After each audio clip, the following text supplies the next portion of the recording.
And welcome back to the booth here in Vancouver. It's the red round, Randy. It is the red round. We have got a lot of red decks down in the feature match area here for round 6. Why don't we head down right now?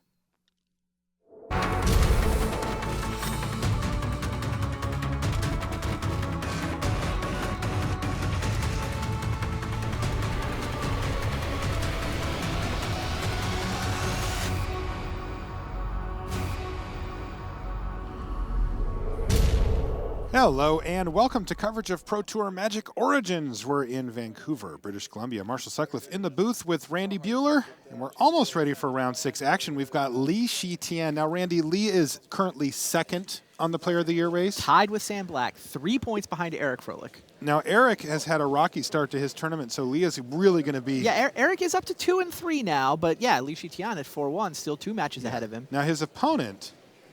Hall of Famer. A little bit from a different era here. You know, I haven't commentated, I don't think, a match with Nicolai Herzog yet. He is one of the very few guys that have won 2 individual Pro Tours.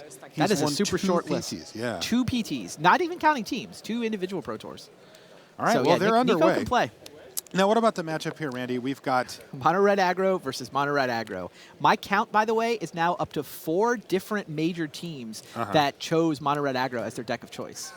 Teams. The Cabin Crew went mono red. Ultra Pro went mono red. Shi Tian, MTG Mint card apparently went mono red. And Nico is on the sort of Scandinavian team with like the Danes, and then Matej Zadelkai has infiltrated that team for some reason. They're also on mono red. So the 2 big European teams, an Asian team and Team Ultra Pro, slinging the mountains. 21 mountains on one side, 22 on the other. All right, well, Shi Tian has kicked things off with a pair of spells. He's got a Searing Blood to take down Zerga, which that's definitely what you want to see if you're on Shi Tian's side. He also gets to trigger Prowess. Yeah, same archetype here, but not identical lists.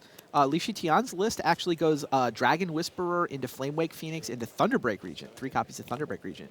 Whereas Nico's is a little more streamlined. He's got Abbot of Carol Keep as the new addition. No Abbots in Shi Tian's list, which is a little surprising to me. The Abbot seems like most of the red decks have gone to Abbot. Yeah, and this looks like the reason why he doesn't have Abbots is he's decided a 2-drop of Dragon Whisperer instead.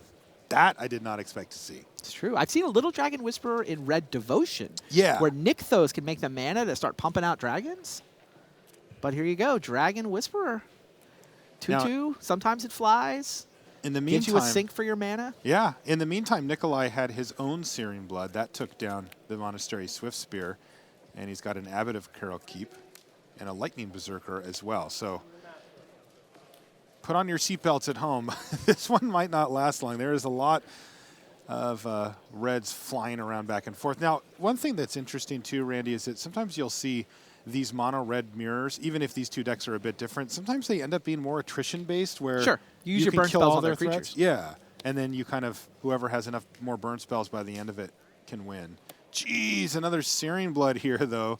Takes down the Abbot of Carol Keep, which is going to clear the way for the Dragon Whisperer to hit Nicolai Herzog down to 9. Nico down to just a Lightning Berserker. Speaking of Lightning Berserkers, by the way, Andrew Beckstrom is playing Lars Dom on a different feature match table. They have 4 Lightning Berserkers in play between the 2 of them.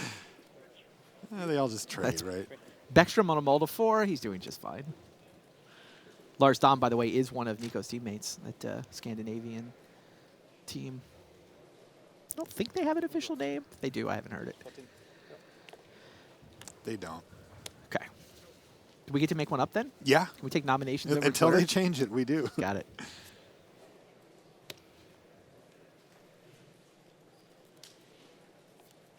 Grip full of cards here for Shi Tian. Yeah, he's been stuck on 2 lands. Which sounds like pretty close to where he wants to be, right? Maybe 3?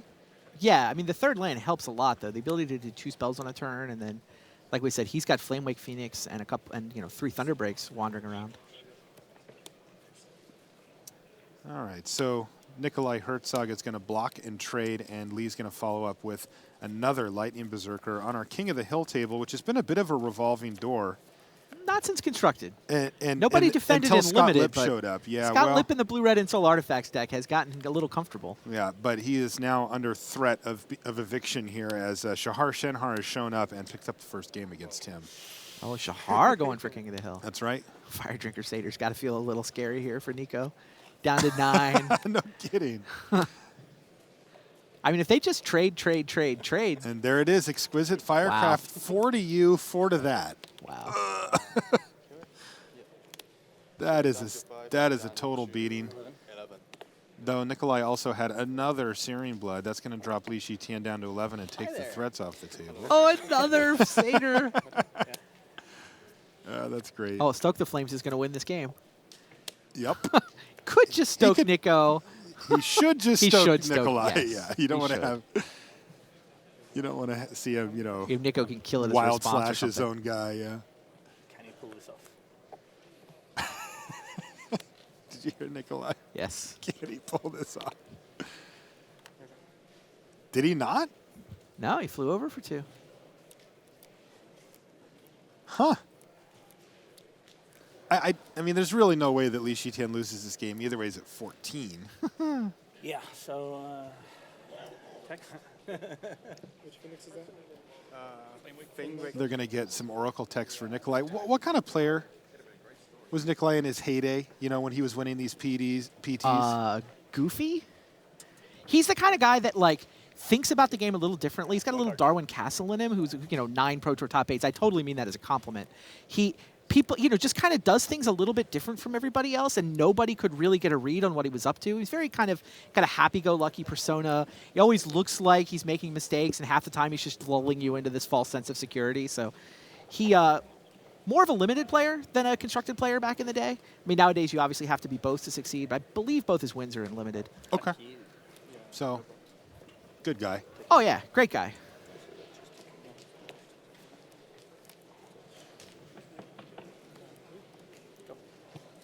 They've matched the whole time. They might not match the full time.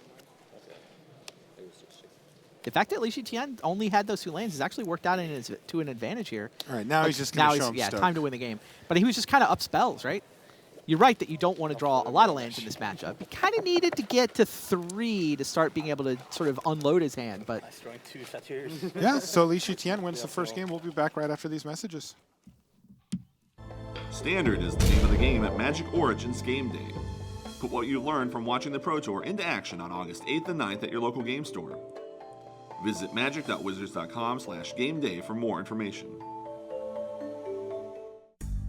Put your game to the test at a Grand Prix. Now, these open tournaments feature the best players in your region as well as top Magic pros from around the world. Upcoming Grand Prix events include Hong Kong, San Diego, London, Detroit, Santiago, and Prague. Visit magic.wizards.com/Grand Prix for a complete schedule.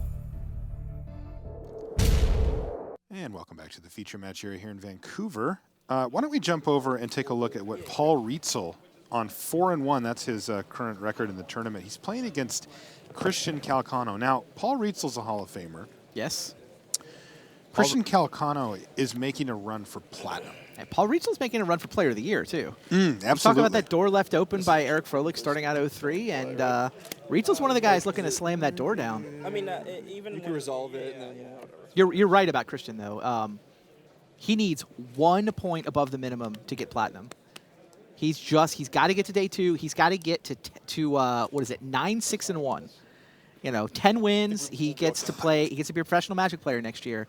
If he can't come up with 9, 6, 1 or better, that 7th loss for him would just be devastating. It's so huge for him, too. Really is. This guy travels to GPs. He works a day job. He works at the airport. I mean, he really grinds, right? He's the grinder. To try to get here. And the gap between 1 point away from gold and platinum for somebody like him is huge.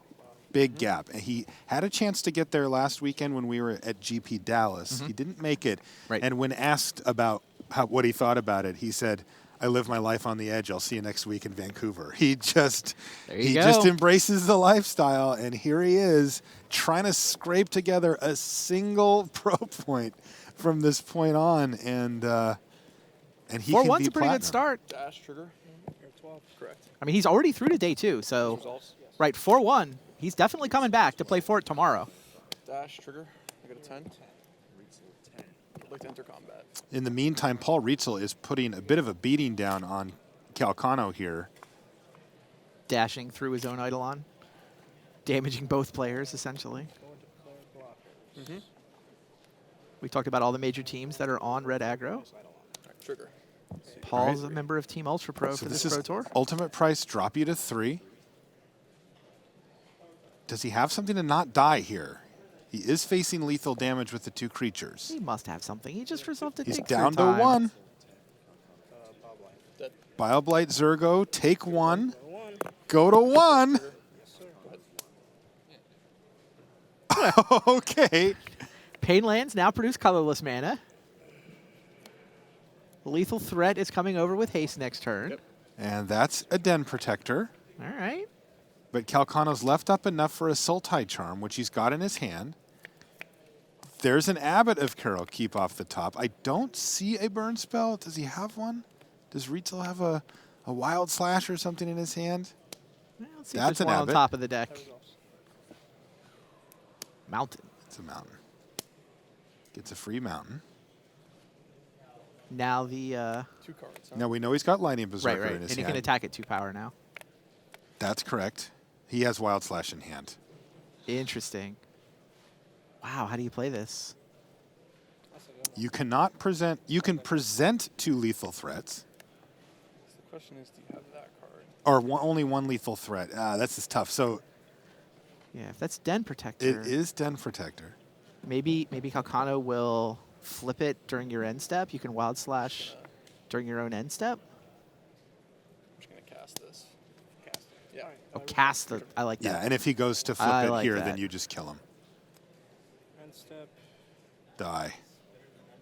Paul may have a response. Yeah, Calcano just can't afford He to has sit to. here and do nothing. He's got to do stuff. So there we go. Wild Slash you. Yep. And Paul Rietzl takes the first game. Paul Rietzl, up game. Calcano? Now, it looks like Calcano's going to have his hands full here, but you also have to figure he has a pretty potent sideboard for mono red, right? I hope He's so. in black. He's in green. Look, I think the story of day 2 may come down to who showed up ready to sideboard against mono red. Like, what is your tech for the mirror? There is a lot of mono red floating around. In the initial metagame breakdown I saw, Green Red Devotion was the most played deck. Red Aggro was in 2nd place, but then I looked down and Atarka Red is listed separately and in like 9th or 10th place. If you add Atarka Red on Which I top would, of, yeah. of mono red, like red-based aggro is the most played archetype. It actually goes above Devotion if you add those together. Wow. Now, we're only talking about 15% of the field, right? Nothing is at 20%. Okay. So pretty wide open field, which is what a lot of people were expecting. I actually heard a really good insight from, I was talking to Brad Nelson last night, and he felt like they had a deck that they really liked against blue decks because they figure the big pro teams won't be able to resist a Jace. You look at Pantheon, they've got like 3 different flavors of Jace decks. It's a pretty good read. That is a pretty safe gamble if you're going to make a estimated guess at something. He was also saying he felt like, the field is going to be open. Like, nothing's going to be such a big percentage of the field that you can sort of play a deck because it beats that matchup. Because nothing is a big enough percentage to actually turn a profit that way. Oh, mulligan for Nico. I will say, though, this is a lot more red than I was expecting. For sure. Yeah, But it's just weird because you get whole teams of people on these archetypes, right? Like, you think of it in terms of like, well, a few people will play. But if you just say, well, 15 are now on it, and then another team does it, and now it's like 30 people are on the, And does it feel like the teams are more unified this weekend than they normally yeah, are? look, they I did an interview with Paulo that we showed earlier, and, he's on Team Channel Fireball. They're playing the blue-red deck. The Insult Artifact deck, yeah. And he didn't really love it, but he just trusted the rest of the team. Mm-hmm. And I think more often you'll have people be like, yeah, you guys can do that, but I'm not sold on it, and play something else. And there seems to be a little less of that this time. I agree.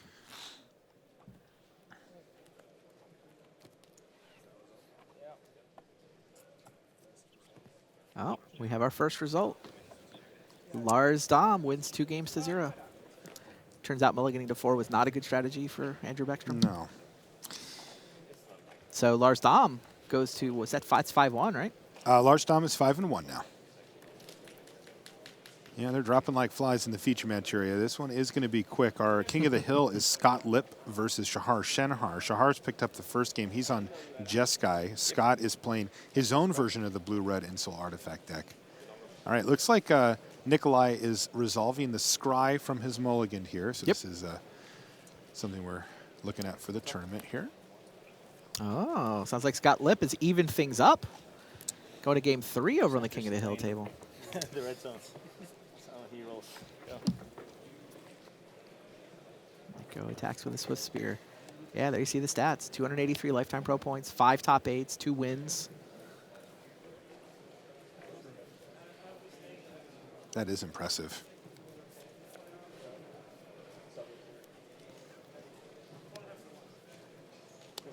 It's not bad either, on Li Shi Tian's side. He's up to 4 Pro Tour top 8s already. Yeah, Li Shi Tian is one of those guys that it sort of, he came onto the scene so quickly and so powerfully that it's like easy for me to not think of him as like this hyper successful Magic player. I'm like, oh, it's that new guy.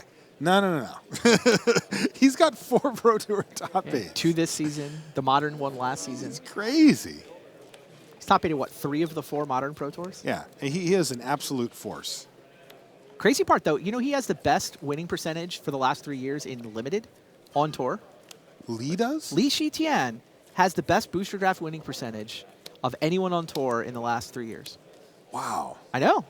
Like, you think of him as this Modern specialist, but he's been winning draft matches. Cool. I like that. There you see Exquisite Firecraft. That feels like the Origins card that really pushed this mono red deck over the top. Yep. I mean, Abbot of Coral Keep is nice, but I mean, you see Nico's not even playing it. I think Exquisite Firecraft is the absolute 4-up. Now you've got 8 cards in your deck that deal 4 damage between that and Stoke the Flames. Yeah. It's just a lot of burn. And that Spell Mastery, if anybody wants to show up with a control deck, here, this is uncounterable. Yeah. They can set it up so easily with the Stoke the Flames on the end step, and then just they don't have to care at all when they cast the Firecraft at some point. Oh, Chandra Pyromaster, where have you been? Going to take out an Abbot and ping the other Chandra Pyromaster, so we've got 2 of them on the table now. Haven't seen her in a while. It's a pretty good deck for this mirror. Right? Oh, yeah. And the 0 ability is Siege-like. Bunch of 1-toughness creatures running around. Yeah, 1 in Li Shi Tian's sideboard, 2 in Nico Herzog's sideboard. So that's where they both came from.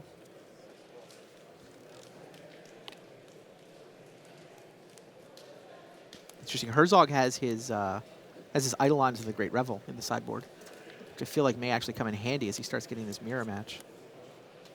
Most people have their Eidolons main, which doesn't sound super exciting. Although, to be fair, Lee doesn't have Eidolons at all. Main or board. Nowhere in the 75. Yeah, he went for the Dragon Whisperer, it seemed like. In that 2-drop slot, something had to go.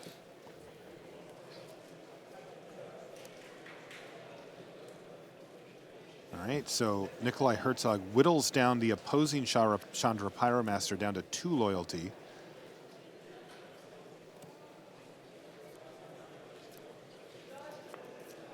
Meanwhile, Exquisite Firecraft kills the Chandra Pyromaster of Nicolai Herzog. Sure.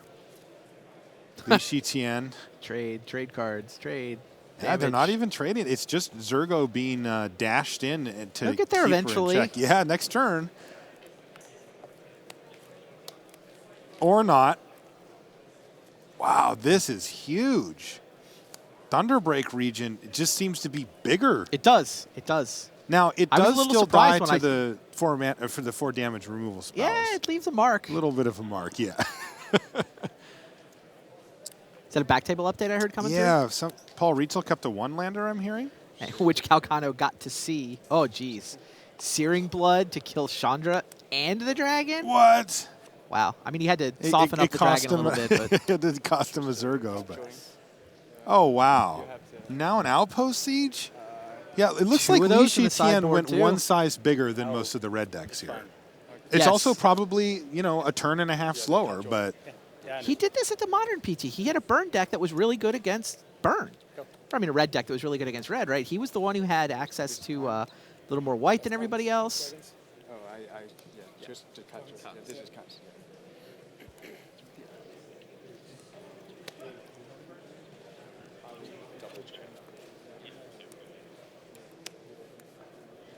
Wow, Wow, does he have the red deck that can beat the other red deck? That's what I'm wondering now too, Randy. Ooh, that is, you know who that's bad news for, if that's true?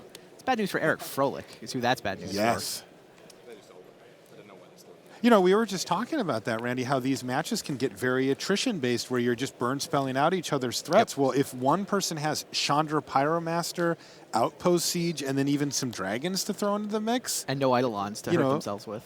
Wow. I mean, look at this situation right now. They're both at equal life, and Lee is just straight up drawing 2 cards a turn. Bang you for 4. Trigger this thing. Look at this. This is super impressive. I mean, he's just running him over now. This thing's going to be over in a turn. And like we see 6 of these red aggro decks in the feature match area this round. It is rising to the top of the Swiss. And you're going to see this mirror match a lot. Wow, I am going to keep my eye on Shi Tian here. Yeah, see, this is just the fight that Nikolai can't win, right? Like if he's 1-for-1-ing threats. Here we go. This time he just hits a mountain. But did it dig him into something better? Yes, it sure did. Thunderbreak Regent. And he's going to get back one of the Phoenixes, which is going to get killed. He's going to drop down to 12 from the Searing Blood of Nicolai Herzog. But yeah, Herzog's just playing off the top. 1 card a turn. How pedestrian.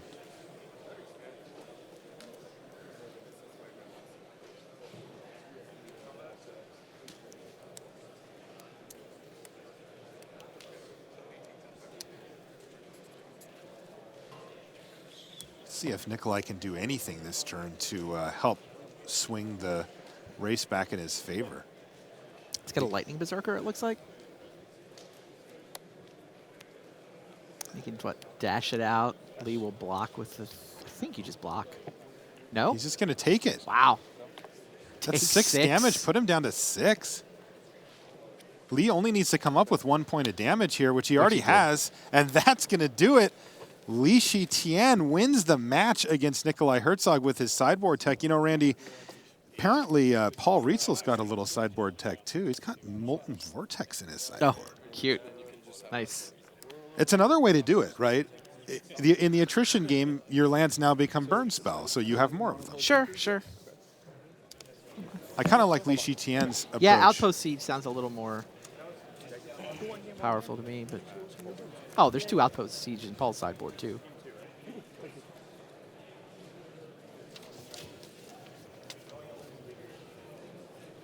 I'll lightning strike you. Okay, so I'm taking a total of 5. You go to 6, then to 4 from this guy. You try it. Okay, Calcano's at 4 life. You heard Paul Rietzl say it. Paul Rietzl's deeply in his element here, playing an aggressive deck. He said he'd never played mono red before. Yeah, I was surprised he's by not that. much of a mono red player, but this looks like a pretty creaturey Big one. Nasty Tassy.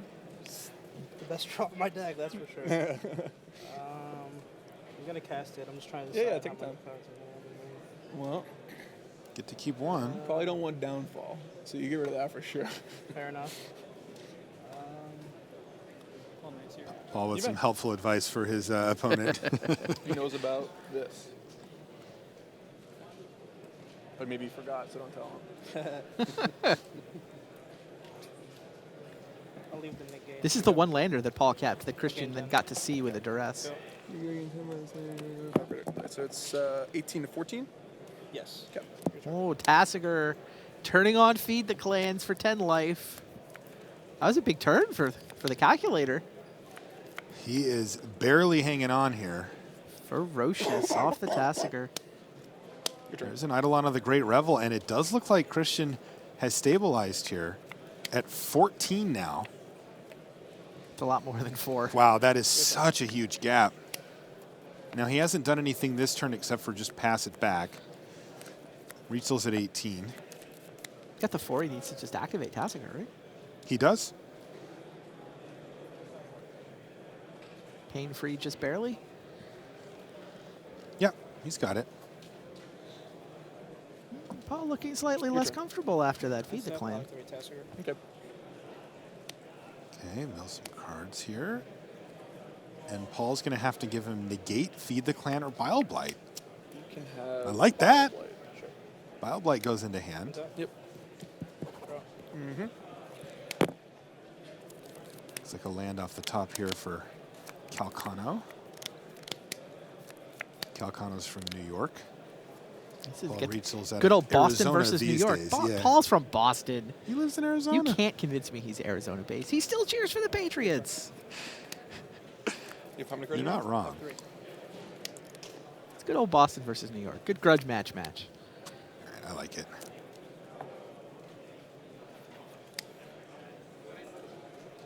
In fact, the life score pad says Boston versus New York. Is that Calcano's or Rietzl's? It's got to be Rietzl's. Rietzl, okay. I mean, Calcano wears a Boston Red Sox beanie sometimes because Fair. he likes the way it looks. That's I asked him once. You know, as a New Yorker, it's like, you can't get away with that. But he says, I like the way it looks. Yeah, he is a Mets fan. Combat. Sure. So he roots for the Red Sox to beat the Yankees. For the Is that how that baseball works? players out there, yeah.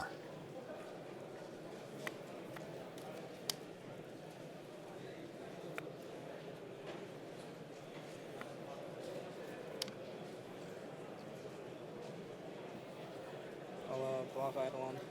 I have no effects.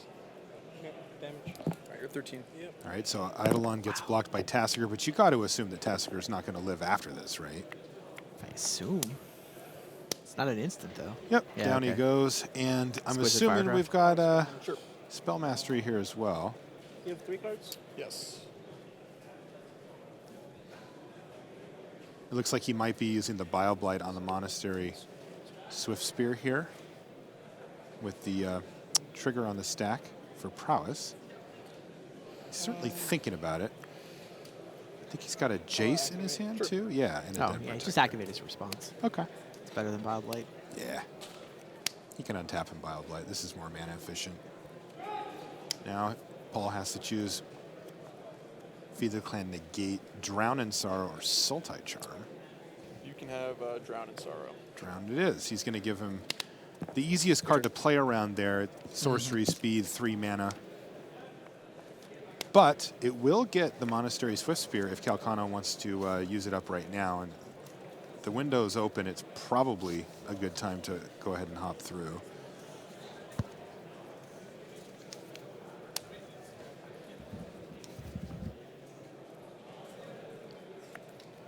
I'll drown. Yeah, Calc's going to drown right now. That's also going to get him a Scry 1, which could be important. He's put that card back on top as well. I'll take 1, go to 12. Okay. Sounds like over on the King of the Hill match. Scott Lipp had to take a couple of mulligans, moved in on an Ensoul Artifact, but you know what's good against Ensoul Artifact What's that? creatures? What? Jeskai Charm. Oh, put that back on top. Yup. Oh. Shahar Shenhar do you have in your hand now? closing in on that King of the Hill seat. So post Drown in Sorrow, that also clears the way for Calcano to play Jace Vryn's Prodigy. Sure. He had just enough mana to do it, and now it doesn't die to his own Drown in Sorrow. So this is something that Paul Rietzl, staring at Calcano, who's on 13, is going to have to deal with. And unfortunately for Calcano, Chase he's down. going to not only die, but he's also going to take 3 damage thanks to Searing Blood. So back down to 10 for Calcano, 2 cards in hand for Paul Rietzl. And, ooh, Yep. Calcano's going to play Den Protector face down, and he also has drawn another Feed the Clan. Now, this time there's Wow. no Tassiger to power it up, but still, that could be Can I see huge. it real fast? Do you mind? Yeah, he's officially only alive because of that first Feed the Clan. Yep, he is now in Would Have Been Dead mode. Thank you. So there's a Searing Blood in hand for Rietzl. All right, Shahar Shenhar does get it done. Mantis Rider and Stormbreath Dragon doing some work. Shahar Shenhar defeats Scott Lipp and is your new King of the Hill. Results. That's 6-0 for Shahar. 1 to you, 1 to Shahar is 6-0, I'm at 8. and he's Yep, not your turn. getting out of that seat easily either. Ah, Yep. Trigger. He wants the crown. Untap. All right. Sounds like he even had the best tiebreakers. Overall, #1 player in the tournament. So here's Den Protector getting flipped face up. He's going to get a chance to attack here. Chandra Pyromaster. Second name.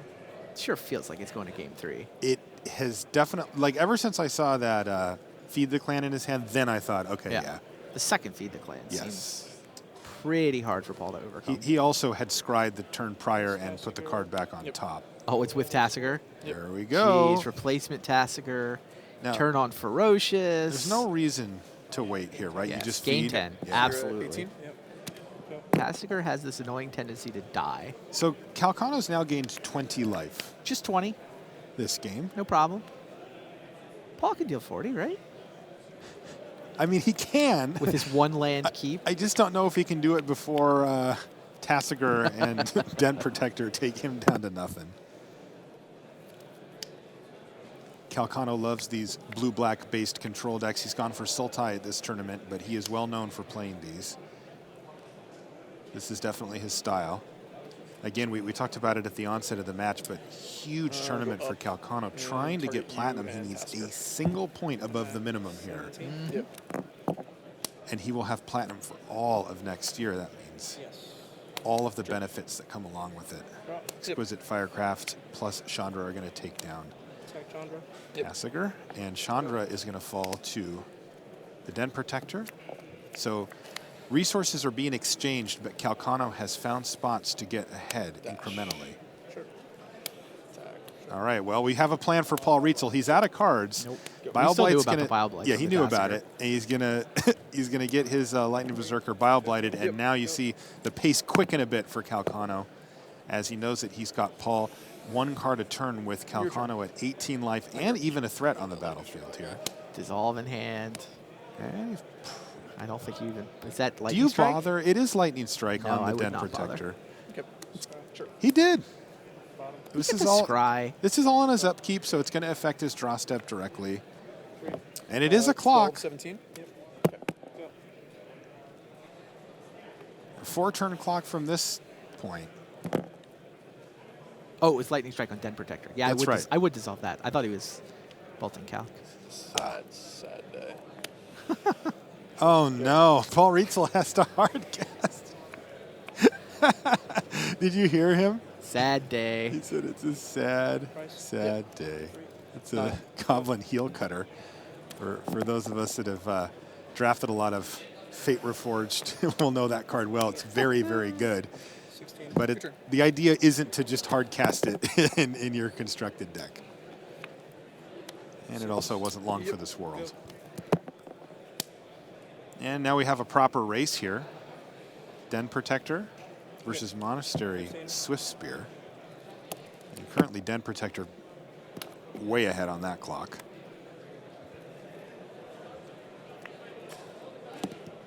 Calc has another Den Protector in his hand, Yeah, results. Go. I believe, and he's Sure. also got a Hero's Downfall. Have an idol on. Deal yourself some damage. Yeah, this Den Protector cannot be blocked by either of these creatures. Yes, trigger. 13. Yep. Den Protector number 2 hits the battlefield here. All right, you win. And we're headed to game 3. Oof, gonna get a game 3. I like this. This is a pretty classic Magic matchup. Mono red versus a control deck. Paul Rietzl wins the first game pretty easily, it looked like, but second game post-board, things are changed. Looks like Rietzl's gonna take a pit stop pretty quick. Calcano's decision to go Sultai is kind of interesting. The green card that he has the most copies of in this Sultai control list is 4 Feed the Clan in the sideboard. Is that right? Yeah, I mean, he does have 4 Satyr Wayfinders, and he's got 3 Sultai Charms, Sultai Charms, yeah. 3 Den Protectors, and then the 4 Feed the Clans in the board. You know, I'm curious to see how good those Sultai Charms hold up. With all of these artifact decks floating around, Sultai Charm can destroy an artifact. So. It's true.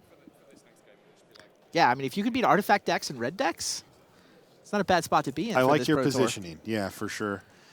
And generally speaking, these control decks have a reasonable matchup against the red-green decks that are True. also making up a big chunk. So, yeah, if he has this thing built with the metagame in mind, he could find himself in a really good position. Yeah, it's not a ton of sweepers. He's got Languish. Some in the main, some on the board. So that's your sweeper. Jace, obviously, is the biggest new addition to this deck. If you were already playing blue-black control, you got to be nice to see Jace come out. No kidding. Though I have to say, people underrated that card a lot. We've seen it here a lot. True. And true. at first, that was not one of the big home run constructed cards. Oh, I heard a lot of people say that card's not good. R&D knew what they were doing with those Planeswalkers. Yeah, they know. I got to say, as somebody who used to be inside R&D helping to make the cards, Yeah. these 5 Planeswalkers from Origins are just a tremendous success. Just home runs, right? The marriage of flavor and card mechanics is spectacular. You know, everyone telling this story of how they ignited their Planeswalker spark, that's what the whole story is about. You know, there's the app that tells that story in a little more detail. It just being able to sort of marry everything that the brand is trying to be about right now in those cards that are both interestingly powered, interesting mechanically, and just perfect from a flavor point of view. Home runs. Grand slams. I don't know what the next category up is, but I mean, it's a couple times over the years where R&D has just really nailed something like that. I remember feeling that way too when Planeswalkers first came out, that they, you know, there'd been this idea of Planeswalkers floating around the game that they were trying to, how do you capture that in a card mechanic form? And they did a good job with that too, and this is sort of the best implementation of it, or sort of taking it to that next level. Super impressive to me as somebody who used to be on the inside. Yeah, I know these cards are quite popular too, and they have certainly added multiple layers of complexity when it comes to evaluating them and also playing them, right? Because now your Planeswalkers can get hit by creature removal, but sometimes you turn them over. And sometimes the creature side is good. Sometimes, yeah. Merfolk Looter's a fine Magic card. I do love me a Merfolk Looter.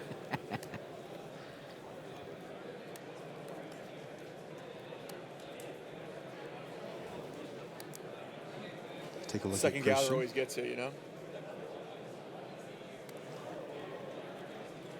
Magic.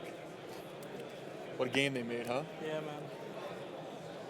These guys are two absolute lovers of Magic. They are highly enthusiastic about the game. Even after having played for years and years and years, it's hard to find two people in the room that love Magic more than these two. I mean, looking at Paul Rietzl's life realistically, he just shouldn't be playing anymore. He's got, you know, nearly a wife, a full career. He lives out in Arizona, and he still hops on airplanes, comes out to the PT, plays GPs. You know, he's had to make adjustments, but it holds its place in his life where he needs it now. Calcano, on the other hand, he's a grinder. That guy's out here most weekends. You know, if you go to a Grand Prix in North America, and oftentimes not, you can look around and you will see him. Over 100 Lifetime Grand Prix played now, right? That's correct. Yeah, I got to do an interview with him on his 99th. He was going to be in Asia, Manila. I can't remember. It was Manila. Yeah, for the last one, and I had a great chat with him about it. It was super fun. He's got some crazy stories too from when he first started going. I like the way Paul approaches the game. I mean, he hit this point a couple years ago where he basically decided that his relationship with Magic was just about the big tournaments. So, like, he's not the kind of guy who's going to wander down to the local game store because, you know, when he's at home and there's not a major tournament, he's with his fiance. And he puts a lot of focus on these big events. And if you look at the ratio of how often he shows up for tournaments versus the results that he puts out, and he's ranked 6th in the world without hitting the Grand Prix That's circuit the part that's particularly just hard. unbelievable to When me. he shows, he's always there to play. He's always prepared. Probably would have mulliganed if you got to go first last game. Super impressive to me. He's also a consummate professional in all ways. He prepares. He's polite. He plays the game the way it should be played at every level. Yeah, he's really a great role model, honestly, for aspiring professional players. If you want to get your fundamentals down, play like Rietzl. Approach the game like Rietzl does.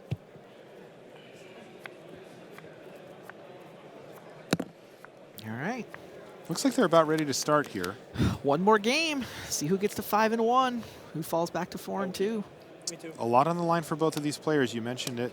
Your turn. Player of the year. Yeah. And Worlds. I mean, Worlds. Paul feels relatively safe. He's at 53 points. It would be hard for enough people to pass him to miss Worlds, but not impossible. He'd rather just pick up a couple more points and lock that up. And I mean, Player of the Year would be awesome, but he's got to make a really deep run for that. Attack for 3. 17. Your turn. Yeah, I feel like Calcano's got the bigger sweat. That 1 point for Platinum is just... Ugh, it's such a life changer for him, too. Trigger. Yep. This is a nice one here for Calcano. Satyr Wayfinder actually blocks the Lightning Berserker profitably Indeed. and is going to get him a land here as well. Looks like he's just going to take the island. If he needs double black, he could take the Delta. No, he's going to take the island. Every single point of life matters here. You can't just take a fetch land willy-nilly. You have to really plan out everything, especially against Rietzl, because he is going to maximize. I have never seen anybody push through damage the way that Rietzl can. He is amazing at it, especially in white-based creature decks, sometimes with red, sometimes not. But here, I'm sure it counts similarly. And we'll see this pretty often. I mean, look at the Paul's just in the tank now, you know, like it's turn 3 because he's planning out turns to figure out how much damage he can get in and what kind of risk he's willing to take to get it. I'm at 13. Yep, And it looks like he's going to take this opening to play Stoke the Flames on his main phase. Wow. Yeah, that's going to get Calcano down to 13 and probably scare him a little. Here's Duress. That is a lot of burn. Wow, so there's that Molten Vortex at the bottom. We saw a pair of Lightning Strikes and an Exquisite Firecraft as well. So 10 plus the Molten Vortex. So Calcano's now going to have to figure out how he wants to approach this because this is a problematic hand. Once Rietzl gets one of those Lightning Strikes in the yard, then that Exquisite Firecraft can no longer be countered. So that's just 4 guaranteed. And as long as the game goes long, that Molten Vortex is going to turn every mountain into 2 damage. That also cannot be countered once the Vortex is down. So Calcano, he's got problems. Now, interesting to note here, if we rewind a turn to Rietzl's previous turn, he decided to use the most mana efficient option possible with Stoke. Even though he had he could have played the Molten Vortex, for example, to make sure that resolved. Remember, this is all under the guise of Calcano being tapped out. So this was a turn where he could resolve something if he wanted. And he chose being mana efficient.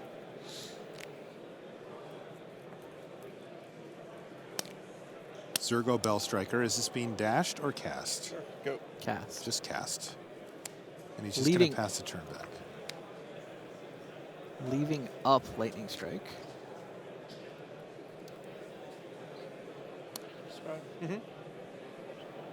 Temple of Deceit here for Calc. That one back on top? I believe it did. I will Lightning Strike you on your end step. You strike Calcano? Yeah. Yep. Just to the face. Guaranteed 3 damage.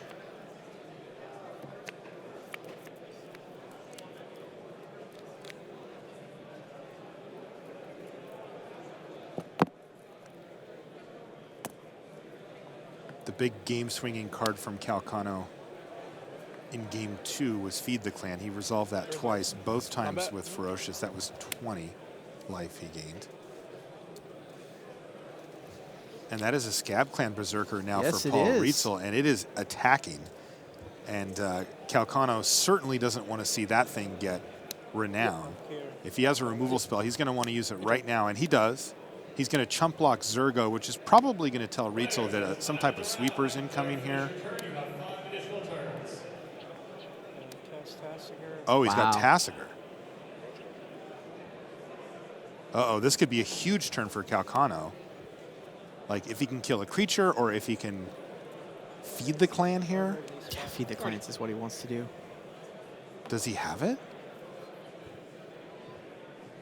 Go.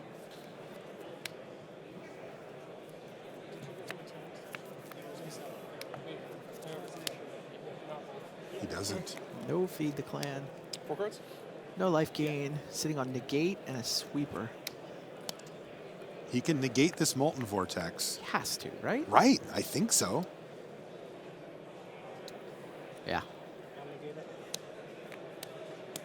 Yeah, that's just, his plan has this game going 7, 8 more turns, right? And if you turn half of those into burn spells for Paul Rietzl and the other half are just actual burn spells, that is going to be pretty tough for Calcano. So it makes sense, even if at the moment it's probably not doing much. I mean, Paul Rietzl hasn't hit a land drop in a few turns and doesn't this turn either.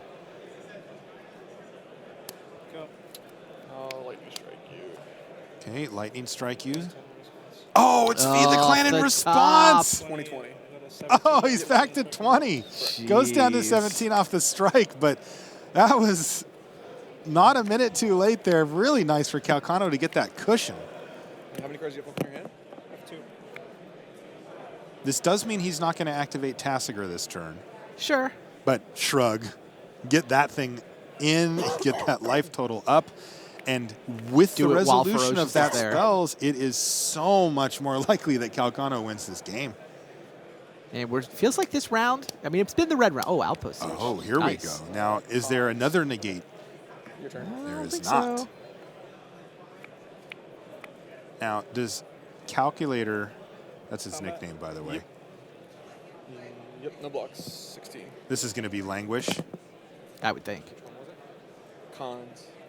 Second man, Yep. languish. Yep. So get rid of those. Tassiger Tassiger survives. survives. Right, that's a key interaction for Calcano. Yep. So temples. You've not played a land yet this turn. So, You had out. You played this for 1 mana last turn, and then you had enough. Not okay. Cool. Just double checking from Rietzl. Yep. Trigger. So Calcano does have answers in his deck, at least in the 75, for the Outpost Siege. This is another thing that he gets by playing green. I'll Firecraft you. How many in his hand, though? 13. Yep. Your turn. Sultai Charm, I think, being the main one. Yep. 11 to 13. All right, well, the race is on. Paul Rietzl's top decking with the help of Outpost Siege, naming cons. Get Oh, back feed? jeez. What does he get back? Get, Yep. wow, gain another 10, Gain 23 10 life for Calcano. And 8 power. Yes. You have no cards, right? And he's completely out of cards. Paul is effectively drawing to a turn, but it might be too slow. Anti-red sideboards. That, for me, I came in thinking, wow, look at all the red decks rising to the top of the Swiss. There's Yeah. 6 aggro decks here and a blue-red Insult Artifact.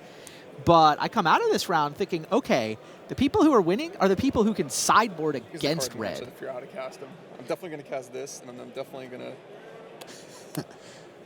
to do that. And now I'm thinking about whether I want to attack or The not. mirror match sideboard worked really well for Shi Tian. And the 4 copies of Feed the Clan are pulling their weight for He the has calculator. gained 20 life in each of the last 2 games. It's 40 life after sideboarding. Yeah. You lose game 1, you gain 40 to win the next 2. 23 to 11, It's a correct? good plan. Yes. Starting life totals of 40. I don't think Mono Red Aggro is as good. I will attack for 2. 21. Your turn. You don't see a lot of mono red in Commander. Not aggro, at least. Yep, I'm at 6. Yeah, the tide has completely turned. Calcano is just a turn away from victory here. I'll activate Tasker. Sure. Activate Tassiger main phase, and there's a Sultai Charm hitting the bin. Though I think even that doesn't matter anymore. Let's see what Rietzl's going to give him. There's a lot of choices here. Maybe just a You can have creature Languish. removal spell or something. Languish. Languish, there you go. Kills the Wayfinder. Doesn't stop burn spells. Makes sense. Doesn't seem like it's enough. Yeah, I mean, Calcano knows he can't do the damage that he needs to do, and there's really no comeback here. He'll cut her off of the Outpost Siege. This is going to go for a couple of turns, though, because Rietzl has at least 1 chump block available Dash. to him, and even then he can take a hit here. 18. End of my turn. Yep. All right, so he dashed it in off the Siege. It's on its way back, but Drowning Sorrow. Calcano's got a second Tassiger activation. What's Yeah, another he's one, got right? 8 mana now. Yeah, your turn. Yep. Why don't you give him 1 sweeper? May as well give him some more. There's another Feed the Clan off the top, Randy. How about 30 life gained in 1 turn? 1 game. Cards. 1 game, excuse 50 me. after sideboarding, I Yes. think is the headline. This is pretty rough to beat.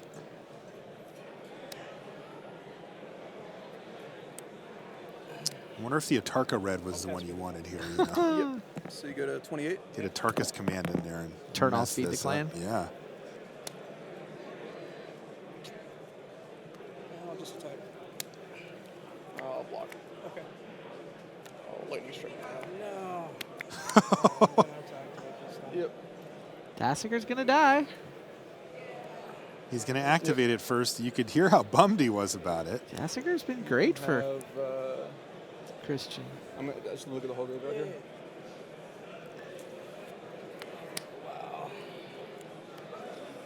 You see, look at Calcano shake his head. Yeah, he's not happy to lose his task. No, I mean, that was his clock. Like, now he needs to find another way to win, and in the meantime, Rietzl is drawing effectively 2 cards a turn. Yeah. This could get interesting, Randy. There's another siege as well. There's no way. Calcano at -2. Virtual Sure. life. I'll say go. There is just no way, right? 5. I mean, Paul's got like 5 turns, right? It's the Wayfinder. Yes. He's gotten a Drown, a Languish, a Hero's Downfall. Yep. Oh, second Wayfinder, doubling the clock. Yeah, sure. Yep. Yeah, Calcano's got a bunch of removal spells in his Okay, hand. so what does Calc need here? A dig through time? Is he playing Ugin? Like, what are, besides Tassiger, what are his finishers?